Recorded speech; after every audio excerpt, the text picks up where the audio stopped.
Bonjour, ça marche? Parfait.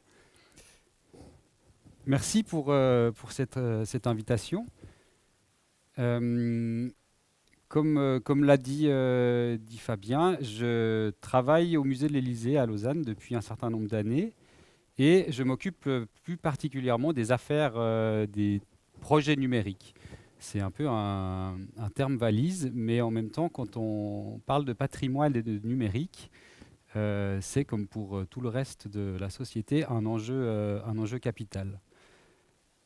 Euh, je m'occupe depuis quelques années d'un programme de recherche et développement au sein du musée qui cherche entre autres à savoir ce qu'on peut faire avec des objets numériques. Ce qu'on peut faire avec des objets numériques qui arriveraient dans les expositions, avec des œuvres numériques, mais aussi ce qu'on peut faire avec des objets qu'on numérise. Et aujourd'hui, je voulais vous parler de cet aspect-là de mon travail, à savoir de réfléchir sur la question de prendre et donner, et de savoir ce qu'on peut en faire et comment on peut traiter des flux de données. Donc, pour résumer mon travail, les expériences que j'ai menées ces derniers temps, euh, on peut dire que j'essaye de faire passer des choses comme ceci, des photographies, des phototypes. Ici, un procédé Lippmann, une des premières photographies couleur qui existe, ce qui nous montre aussi que en fait, la question du flux intervient déjà au début du XXe siècle avec un procédé qui n'utilise pas de pigments, mais simplement la restitution des ondes lumineuses. Mon travail, ça consiste à prendre des ensembles d'objets, de données, enfin des ensembles d'objets, de les transformer d'une manière ou d'une autre en données, de les faire passer sous une forme non matérielle pour les transformer en flux, les faire passer à travers ça et les faire schématiquement dit atterrir là-dedans, dans un écran ou dans plusieurs écrans. Et je voulais vous présenter deux projets qu'on mène actuellement au musée de l'Élysée qui s'intéressent à se demander ce qui se passe quand on fait se rencontrer deux flux de données, quand on prend deux ensembles de données et qu'on organise une certaine collision.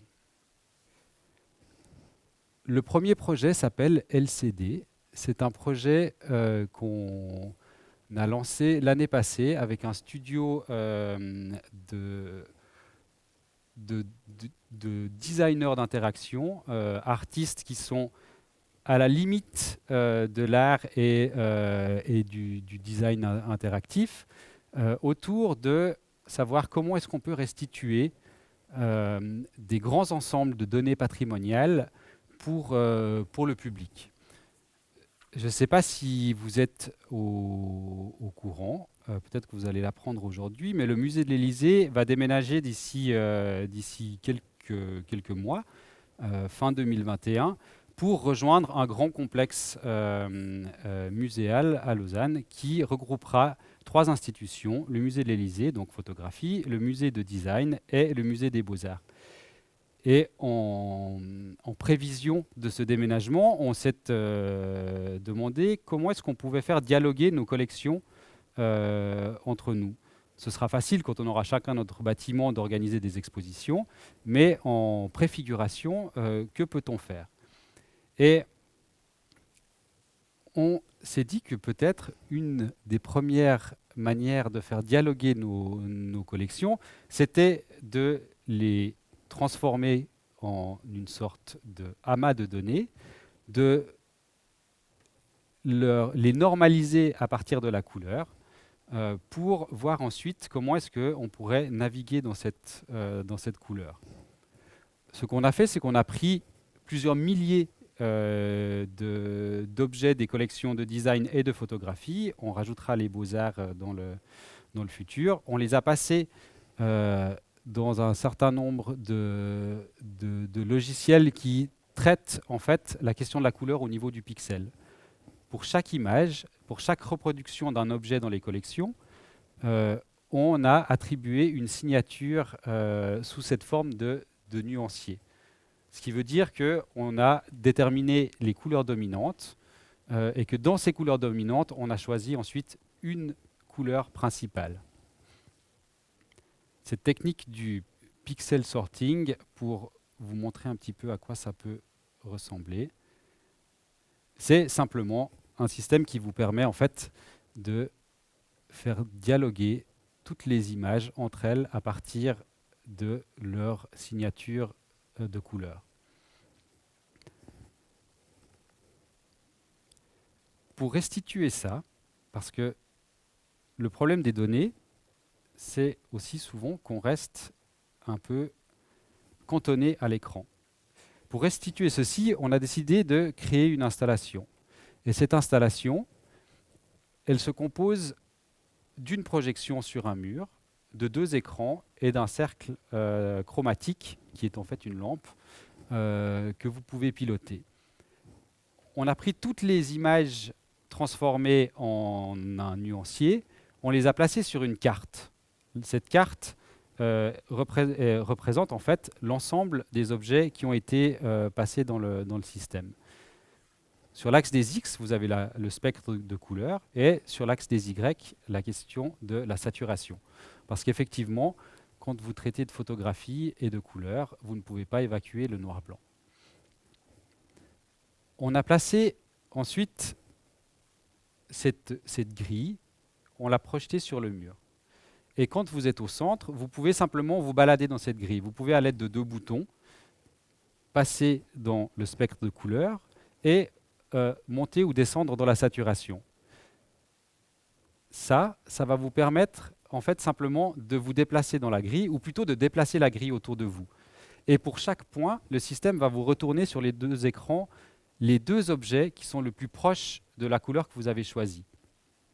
Ce qui veut dire que quand vous êtes dans les bleus, tout va bien. Vous aurez facilement 2 objets bleus qui entrent en dialogue. Quand vous arrivez dans les violets, vous pouvez avoir du vert et du jaune qui dialoguent ensemble, simplement parce que nous n'avons pratiquement pas de violet dans les collections. Et ça a été une première découverte. On a un certain nombre de trous de couleurs dans nos collections respectives. La restitution visuelle des données est toujours très importante. On parle beaucoup des données comme étant des espèces d'ensembles, on parle de plasticité des données, on parle de fluidité des données, mais en fait, le moyen d'interagir avec les données pour nous est pratiquement toujours visuel. À part quelques codeurs émérites, la plupart des gens auront toujours ce rapport à l'écran pour traiter les données, ou alors un rapport avec d'autres senseurs qui pourraient être des haut-parleurs, qui pourraient être, comme on le voit maintenant aussi, des appareils auditifs qui vous font vibrer le crâne, ou des choses qui vous donnent des petites décharges électriques. Pour revenir sur cette installation, peut-être juste vous montrer comment ça fonctionne. Petit moment publicitaire. Donc voilà. L'expérience pour nous était simplement de trouver un moyen de montrer à nos visiteurs comment et quels sont les potentiels de réunir plusieurs collections sur un même terrain. Mais en fait, ça nous a apporté beaucoup plus. Les visiteurs sont forcément assez heureux de pouvoir jouer avec cette installation. Mais en interne, en fait, la question qui s'est posée est de savoir qu'est-ce qui se passe quand vous passez vos images sous ce système d'analyse des couleurs. On s'est rendu compte, à force, comme je le disais avant, qu'il nous manque un certain nombre de choses, et peut-être qu'on pourra compléter notre collection en remplissant les trous. On s'est aussi rendu compte que, en fin de compte, dans toutes nos institutions, personne n'est capable de dire si, à partir du moment où vous dématérialisez une œuvre, enfin que vous la dématérialisez, que vous en faites une reproduction dématérialisée qui passe dans un système informatisée et qui est restituée à l'écran si cette reproduction est bonne. On est à peu près tous capables de dire si une reproduction papier est correcte, mais personne n'arrive à s'entendre sur une reproduction à l'écran. Et je trouvais assez intéressant cette idée du monochrome. Est-ce qu'on arrive à savoir si le monochrome présenté est celui que l'artiste voulait ou est-ce qu'il s'est déjà dégradé? Est-ce qu'il y a aussi une question de dégradation, comme un monochrome d'une peinture à l'huile pourrait, avec le temps, perdre sa couleur?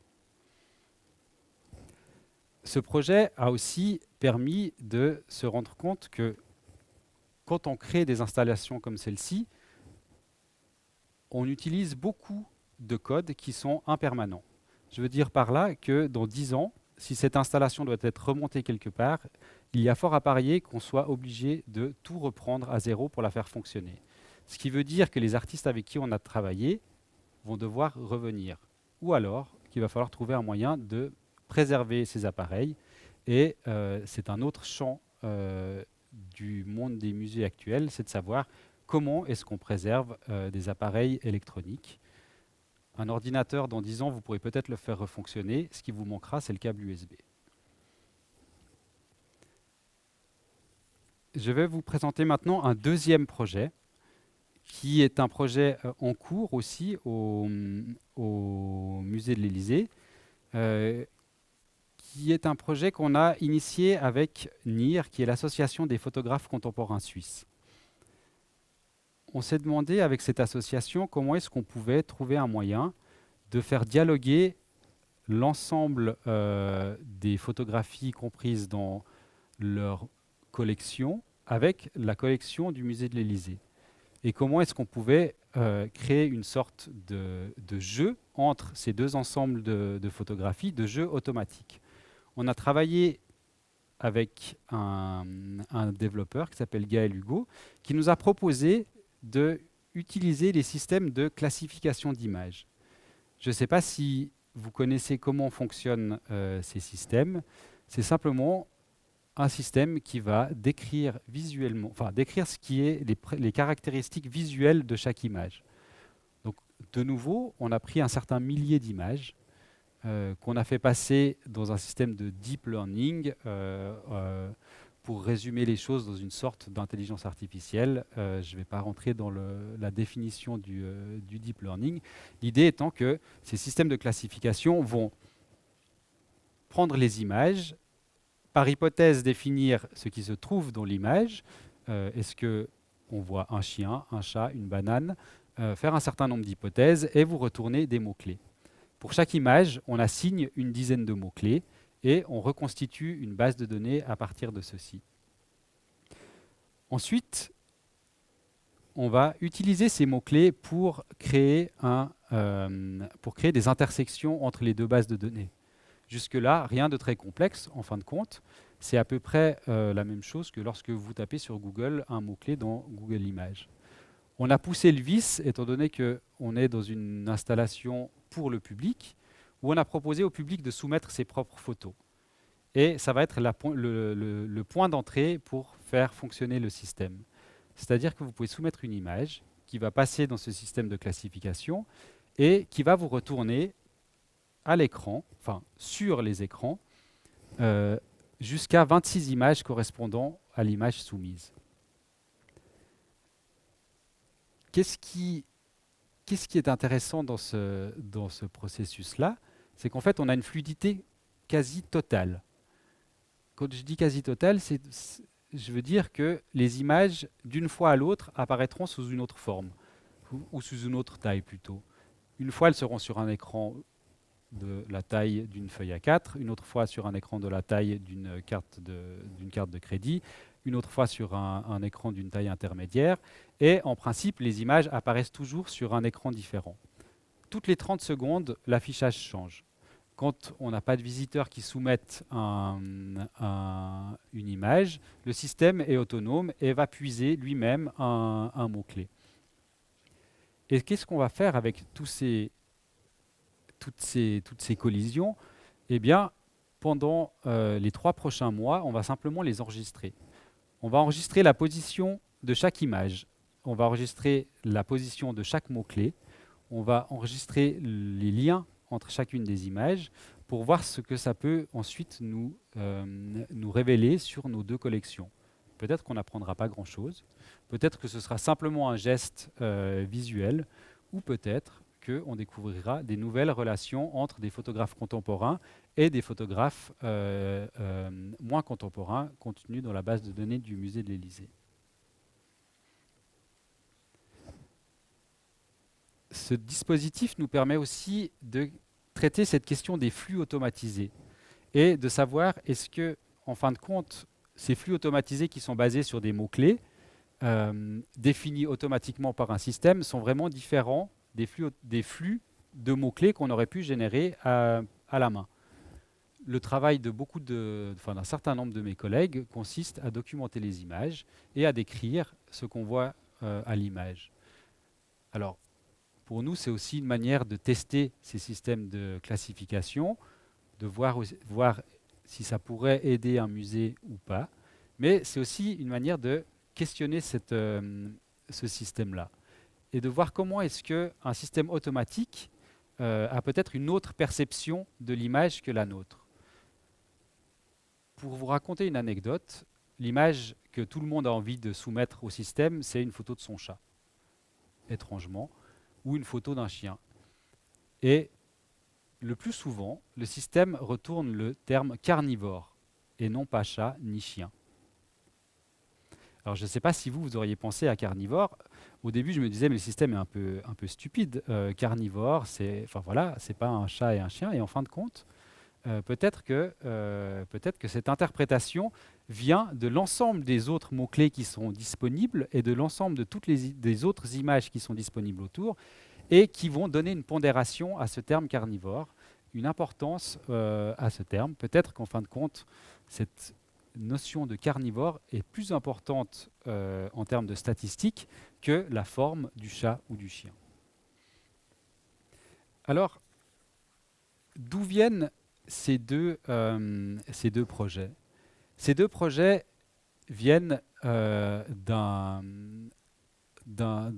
champ de recherche actuel dans les musées, qui est l'idée de créer des interfaces dites généreuses.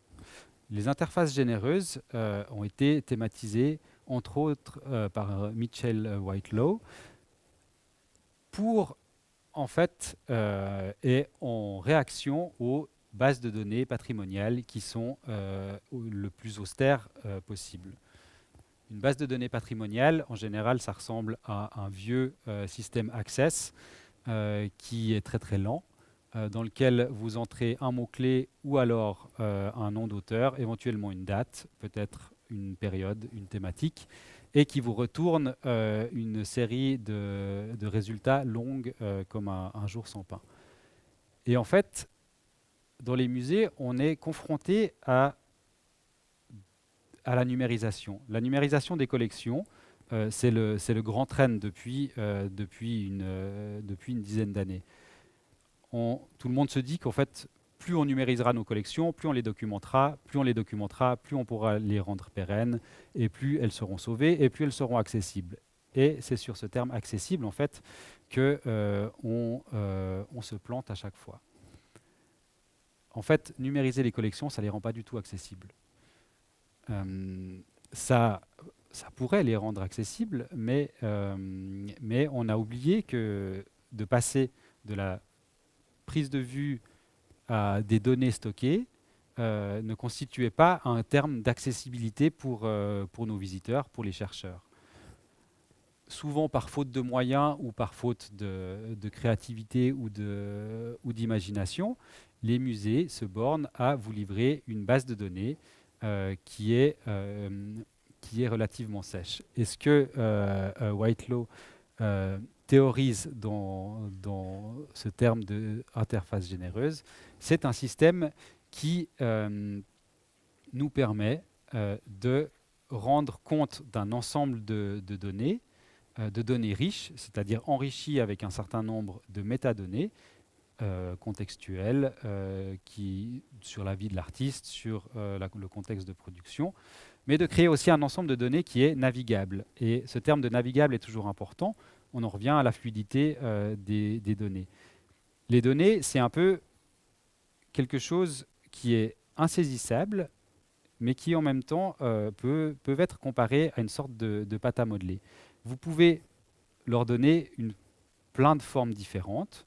Vous pouvez inviter à l'imagination avec. Vous pouvez créer des objets tout petits ou des objets géants.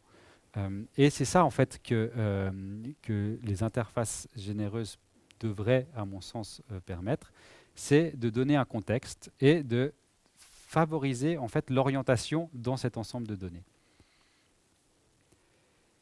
En travaillant sur ces questions-là au musée de l'Élysée et en collaboration avec d'autres institutions, ça m'a amené à découvrir qu'en fait, je me sens parfois un peu comme un robot aspirateur.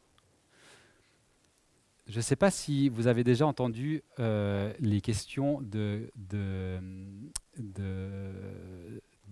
comment on dit, privacy pour les données, de confidentialité des données. Voilà, merci.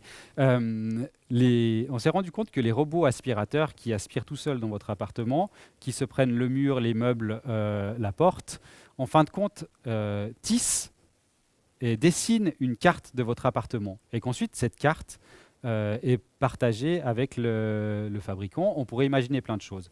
On a la même chose avec les montres connectées quand vous faites du sport. Vous avez eu ce scandale autour des données et qui permettait de retracer les parcours de jogging de certains militaires américains.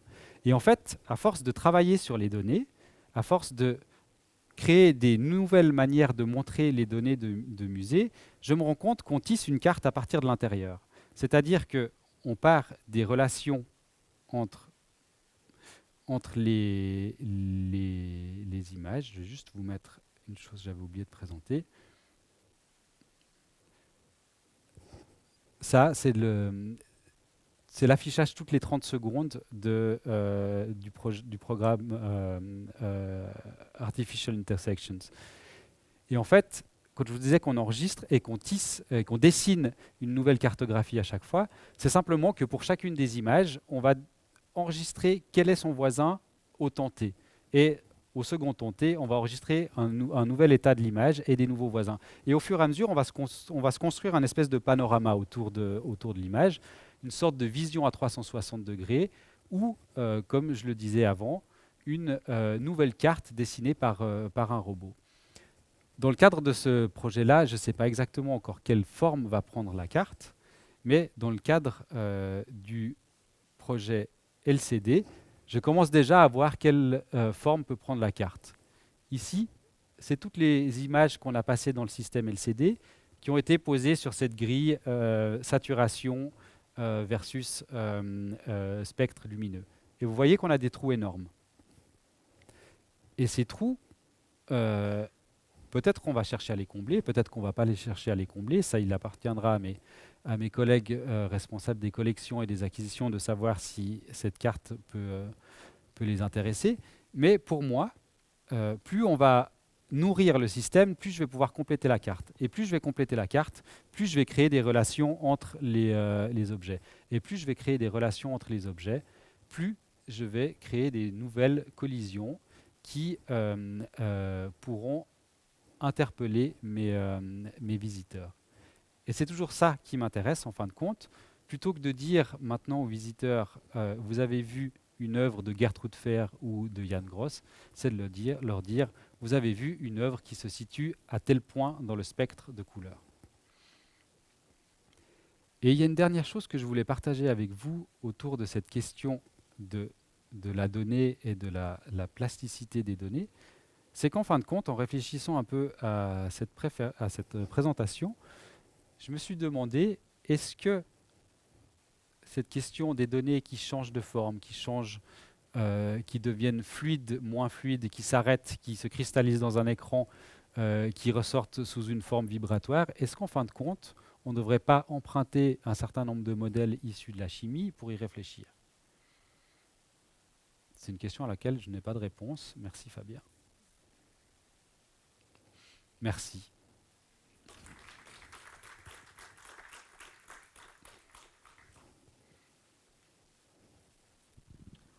Merci beaucoup, Manuel. Deux petites questions, Manuel. Est-ce justement en fonction de cette ouverture sur le rapport à la chimie, qu'est-ce que tu donnerais comme définition, toi, ce que tu appelles la fluidité? La fluidité, c'est le fait que... Pour les données, évidemment, hein. Oui, pour les données, oui, oui. Pour moi, la fluidité, c'est le fait que les données peuvent, d'une part, circuler et qu'elles peuvent passer d'un contenant à un autre, à savoir d'un serveur à une autre forme de serveur, si l'on veut, que les données peuvent être aussi peuvent passer d'un état fluide, visqueux, à un état solide presque. Et en fin de compte, quand je dis fluide, ça peut être une diffusion des données qui est ultra rapide. Visqueux, ça peut être un ralentissement volontaire. Et le ralentissement des données est volontairement utilisé par un certain nombre d'artistes aujourd'hui. Euh, et quand je dis solide, c'est peut-être d'arriver aussi sur un certain moment où on cristallise les données sous une certaine forme et on les rend à voir à ce moment-là, mais on sait qu'en fin de compte, derrière, elles vont continuer. Ok. Et ma deuxième question, c'était quand tu parlais de ce projet qui est en cours là, avec la réunion des trois musées à Lausanne. C'est cette question, quels sont les choix qui sont pris sur les modes interprétatifs de ce qui résulte de ces combinatoires et de ces intersections? Les choix actuellement sont, en fin de compte, pour nous, le choix du mode d'interprétation n'est pas ce qui est le plus important à l'heure actuelle.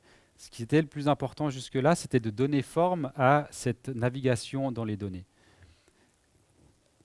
En même temps, on a décidé de matérialiser cet ensemble de choses avec un cercle chromatique et de ralentir aussi le système de lumière, c'est-à-dire que quand vous vous déplacez dans la grille, la lampe ne vous suit pas à la même vitesse. On a décidé de donner cette forme-là simplement parce que une donnée, pour qu'on puisse la comprendre, il faut pouvoir la comprendre avec le corps. Et pour moi, c'est important d'avoir cette notion de, de toucher. Et on oublie beaucoup, en fait, quand on parle de la dématérialisation des services et de ce genre de choses, qu'on peut dématérialiser tout ce qu'on veut. Notre rapport à la donnée passe pratiquement toujours par le toucher d'une manière ou d'une autre. Il y a un moment où il faut que ça touche notre corps et que notre corps puisse euh, euh, enfin, sentir ces données et que ce lien physique, on n'arrivera jamais à s'en séparer.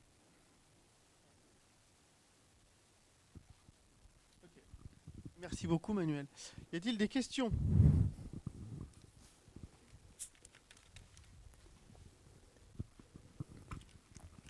Déjà, merci beaucoup, c'était très, très intéressant. Moi, la première question, enfin, question sous forme de remarque, c'est que quand je vois particulièrement le premier projet, LCD, si c'est bien Oui, ça, que je trouve à la fois aussi passionnant que extrêmement inquiétant, particulièrement lié à la pratique curatoriale. C'est-à-dire qu'à partir du moment... Enfin, je me pose vraiment la question de est-ce que c'est pas aussi ce type euh, de process et ce type de méthode et d'outils qui peut aussi sonner la fin d'une pratique curatoriale en soi, particulièrement quand c'est lié à des collections. c'était ma crainte. Enfin, c'était ma crainte.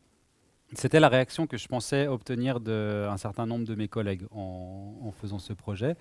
Et j'avais assez peur de leur réaction le jour où je les ai fait venir dans le système, vu que je les- quand on l'a conçu, je les ai volontairement tenus un petit peu à l'écart. Je leur ai demandé, je leur ai parlé un petit peu de cette notion-là. Ensuite, je les ai tenus à l'écart pour pouvoir avancer. Et, euh, et en fait, non, je ne pense pas que ça va, que ça va expulser les curateurs du monde. Simplement parce que on, on utilise des choses qui ont été faites par les curateurs. Typiquement, la question des couleurs. On a utilisé des répertoires de couleurs qui, en fait, ont été faits à la base par des spécialistes de la question, et on n'a pas utilisé des termes de couleurs qui sont ceux qui pourraient provenir simplement de l'ordinateur.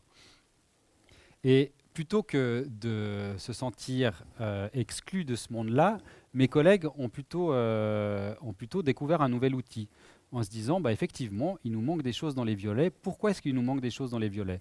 Donc la prochaine question qu'ils sont en train de travailler, c'est de se dire, bah, qu'est-ce qui fait que dans l'histoire de notre collection, on a oublié le violet? Est-ce que c'est simplement parce qu'il y a moins de violet dans la photographie, ou est-ce que c'est dû au goût et au goût des anciens conservateurs, ou est-ce que c'est dû au hasard?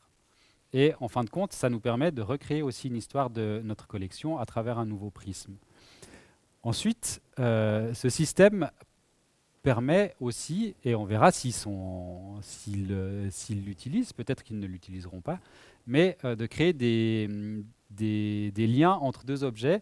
Je ne sais pas si j'ai bien expliqué en fait le rendu final. On va toujours opposer un objet une photographie avec un objet de design. Et en fin de compte, on aurait pu faire ces liens nous-mêmes en passant des heures et des heures dans les collections et en faisant des rapprochements visuels. Et on s'est simplement dit, bah voilà, laissons la machine choisir et ensuite on verra comment est-ce que nous, on pourrait réutiliser ceci pour en faire éventuellement une exposition. Et après les commissaires, le public, c'est-à-dire à quel moment, avec par exemple l'interaction de design interactif qui a été mis en place, qu'est-ce qui va dans un futur proche ou lointain, qu'est-ce qui va être plus tentant, comment le public va se sentir attiré par un rapport du coup physique aux objets quand on peut avoir un accès comme celui-ci à l'ensemble des collections numérisées avec des informations en plus et en plus avec une capacité de les faire jouer, de les faire dialoguer entre elles de manière extrêmement libre. En fait, c'est pas du tout le même mode de consommation. Ici, on a, je crois que c'est Anna Atkins, ou non, c'est pas Anna Atkins, c'est Nancy Wilson. Quand vous avez un cyanotype comme ça au mur, vous le consommez, vous le regardez pas du tout de la même manière que lorsque vous êtes à l'écran. Quand vous êtes à l'écran, vous êtes dans cette notion aussi de fluidité, vous faites passer les choses, vous faites passer le temps et vous remplissez le temps. Alors que quand vous êtes face à l'œuvre, c'est plutôt l'inverse. Vous vous remplissez avec l'œuvre, en quelque sorte. Et ce que je constate de ma pratique, c'est que ces genres de dispositifs n'excluent en aucun cas la visite dans les musées et qu'en fait, ces dispositifs vont plutôt en fait un effet un peu pernicieux pour nous parce qu'à force de montrer tout ce qu'on a dans les collections, nos visiteurs ont envie de voir tout ce qu'on a dans les collections, mais dans la vraie vie. Et ça, c'est le vrai problème pour nous, c'est qu'à force de vouloir être transparent sur nos collections, en fin de compte, on crée une attente. Et en créant l'attente, en fait, on n'arrive pas forcément à répondre à ces envies des visiteurs qui auraient envie de voir un vase que jamais, peut-être, un conservateur n'aurait sorti parce qu'en fait, peut-être que personne n'avait envie de travailler dessus.